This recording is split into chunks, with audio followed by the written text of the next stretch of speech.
നിങ്ങളുടെ ഫിറ്റ്നസ് ആവശ്യങ്ങൾ നിറവേറ്റാനായി ചേലക്കരയിൽ ഇതാദ്യമായി ഇന്റർനാഷണൽ ക്വാളിറ്റിയിൽ ഒരു AC fitness centre. Brand box fitness. നിങ്ങളുടെ ഫിറ്റ്നസ് ഇനി ഞങ്ങളുടെ ഗ്യാരണ്ടി. തിരുവില്ലാമല ഗ്രാമപഞ്ചായത്തിലെ ഖരമാലിന്യ പ്ലാന്റിൽ തീപിടിച്ചു.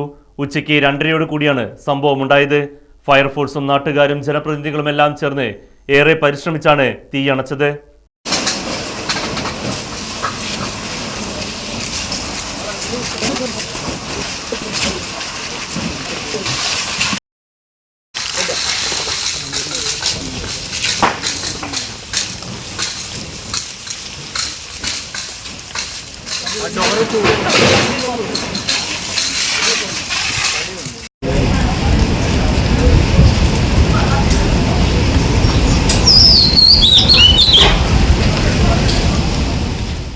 തിരുവില്ലാമല ഗ്രാമപഞ്ചായത്തിന്റെ അപ്പേക്കാടുള്ള മാലിന്യ സംസ്കരണ പ്ലാന്റിൽ തിങ്കളാഴ്ച ഉച്ചയ്ക്ക് 2 മണിയോട് കൂടിയാണ് വൻ തീപിടുത്തമുണ്ടായത്. പ്ലാന്റിലെ MCF-ൽ തീ പടർന്നു പിടിക്കുകയായിരുന്നു. പ്ലാന്റിലെ തൊഴിലാളികളെല്ലാം ഉച്ചയൂണിനായി പുറത്തു പോയപ്പോഴാണ് സംഭവമുണ്ടായത്. തരംതിരിച്ച പ്ലാസ്റ്റിക് മാലിന്യങ്ങളും ലെഗസി മാലിന്യങ്ങളും മുഴുവനായി തീപിടുത്തത്തിൽ കത്തി നശിച്ചു.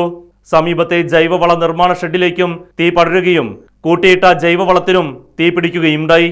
MCF-ന്റെ ഷെഡ് പൂർണ്ണമായും കത്തി അമർന്നു. സമീപത്തെ പാടത്ത് കൊയ്ത്തു നടക്കുന്നതിനിടയിൽ പ്ലാന്റിന്റെ പരിസരത്തു നിന്നും തീയും പുകയും ഉയരുന്നത് ശ്രദ്ധയിൽപ്പെട്ട പ്രദേശവാസിയായ KG സന്തോഷാണ് സംഭവസ്ഥലത്ത് ആദ്യം എത്തിയത്.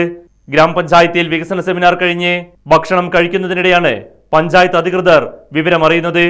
ഉടൻ തന്നെ സംഭവസ്ഥലത്തെത്തിയ പഞ്ചായത്ത് അധികൃതർ ഫയർഫോഴ്സിനെ വിവരം അറിയിക്കുകയും 3:30 കൂടി ആലത്തൂരിൽ നിന്നെത്തിയ അഗ്നിരക്ഷാസേന ഏറെ നേരത്തെ പരിശ്രമത്തിനൊടുവിൽ തീ അണയ്ക്കുകയും ചെയ്തു.